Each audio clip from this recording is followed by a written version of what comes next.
you had an aunt on my dad's side that my mom once told me about, and I don't know much about her. I've only heard one or two stories about her from my parents. But what I do know is that she was raped.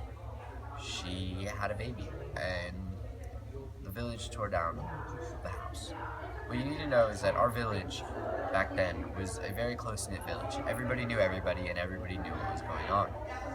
And my aunt, she got raped by a man.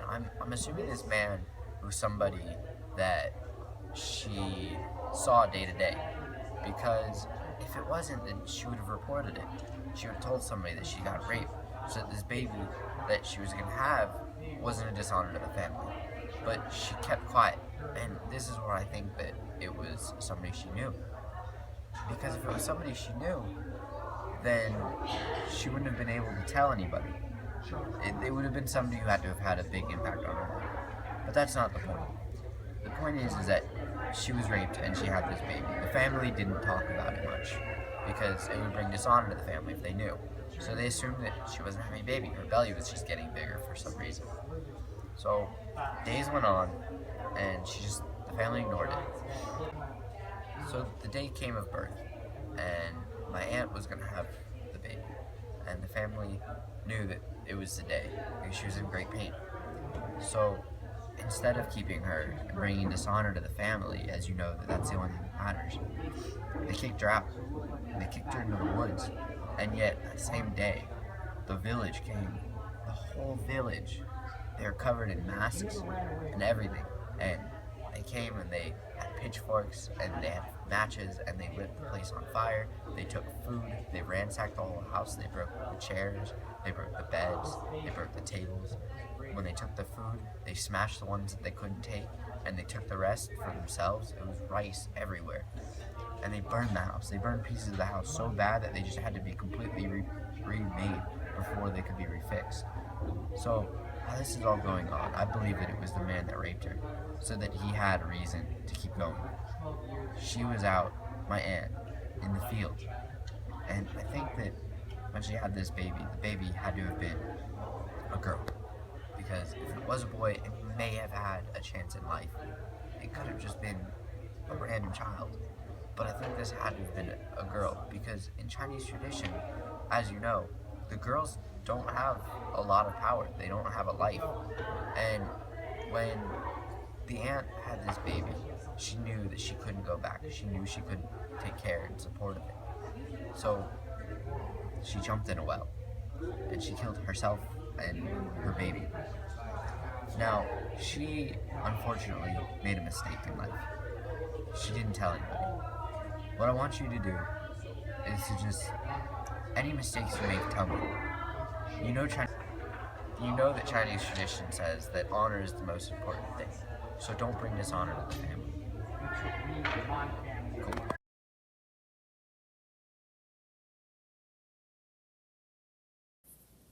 My dearest daughter, you know just how important it is to me that you know your family background and your culture and where you come from. It means a lot to me, and it meant a lot to my mother. So, today I have a gift for you. This is a book containing all of the stories that my mother told me when I was a child. I wrote them down so that I could pass them on to you, and you would have them to learn the same lessons that I learned from these when I was a child. So the story I'm going to tell you today taught me a lot. My mom told it to me many years ago when I was young like you, and it really influenced my life a lot. She told me the story of Fa Mulan, the woman warrior. So in China, traditionally women are forced into gender roles that say that they should be a slave to their husband, and they mean nothing. They are worthless, and that they are less than men.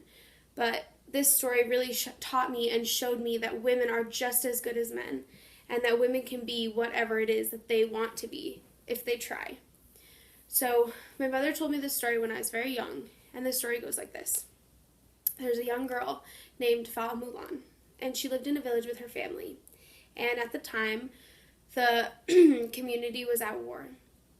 And her father was a decorated war general, and he had been a veteran of the army, and he was conscripted into the army again and was going to be forced to fight again.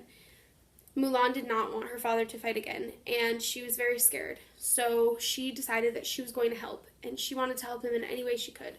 So she thought about how she could do that, and she decided that she would enlist in the military in his place so that he didn't have to fight. So she was very skilled with weapons, and she thought that she could do it. So for 10 years she fought alongside all of her male comrades, pretending to be a male warrior and fighting in her father's place. So she fought for 10 years, and she won many battles, and it was very, very hard on her, but she finally decided to go home. And this was after the other men in her group had found out that she was actually a woman and not a man. And when she returned home, she expected to be exiled and punished and thought down upon, but to her surprise, her family actually welcomed her with open arms, and they loved her, and they thought of her as heroic and beautiful, and they realized that how much she had sacrificed for her family. And this story really meant a lot to me. And it helped me learn that you don't have to fit into the box that society says that you should. You can be whoever you want to be and do whatever you want to do. It just depends on whether you're willing to work for it. Mulan wasn't supposed to go to war. She wasn't supposed to pretend that she was a man to fight for her father, but she did it anyways because that was something that she felt she needed to do in order to find happiness and in order to truly be happy. And in my journeys, I could see how my life could relate to the story of Mulan and the woman warrior. I saw that, when I put up a battle for something that I believed in, I was fighting like Mulan fought, very strongly against something that I didn't believe in. And I was fighting for my right to be a woman and my right to grow up the way I wanted to grow up and do the things I wanted to do. And this story really impacted my life.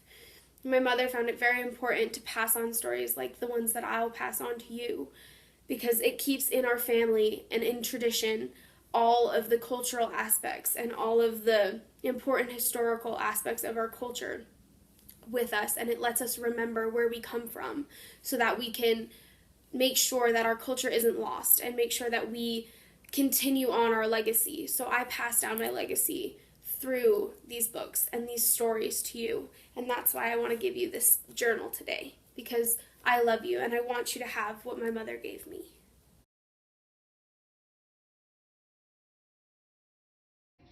Katie, are you ready for bed? Okay, come on, it's getting late. Did you brush your teeth? Okay, do you want to hear a story? This was one of Grandma's stories. It's one of my favorites. Okay. Now, back when Grandma lived in China, she used to go to medical school. And all the students at the school loved her. They thought she was really smart and really, really great at becoming a doctor. All the girls wanted to sit next to her when they would take tests because they thought that they would be able to get answers from her. Now, one time, when Grandma was studying, she heard a noise, and her friends came over and said, "We think there's a ghost." Now, Grandma, being the strong, brave woman that she was, said, "I'll go sleep in the ghost room. Then if anything happens, I won't miss it. I hope I'll be able to recognize the ghost when I see it." Now, I always thought that Grandma was going to that room for a secret place to study.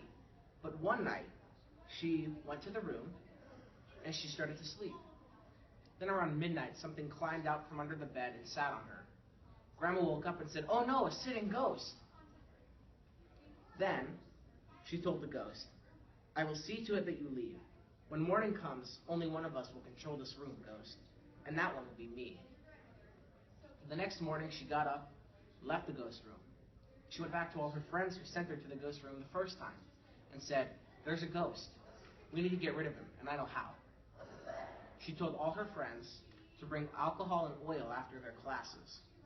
Then, that night, they lit the alcohol and oil on fire. When the fire was out, all of the girls went and looked under the bed. They found a piece of wood dripping with blood. They laughed and said, "Ha, we beat you, ghost." Then, another story she told us was how the biggest eaters in China were the ones who were strong against ghosts. She told us that if you could eat and conquer anything, you could beat ghosts and monsters. Now, She told us stories from when she was in China that she heard.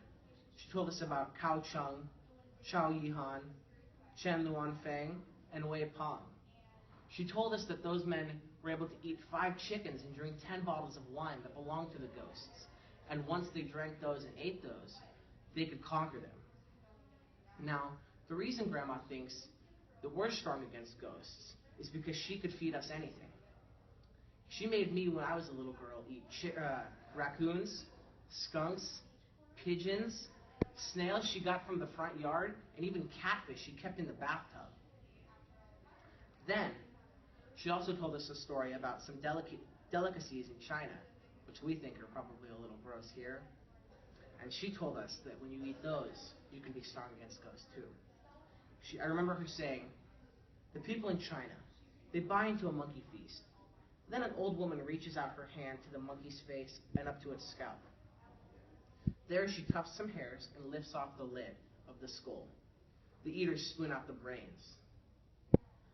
I think if you can eat anything, then you can be strong just like Grandma. I also think that as long as you can stand up and test against the odds, that you'll be just fine. All right, have a good night. I'll see you in the morning.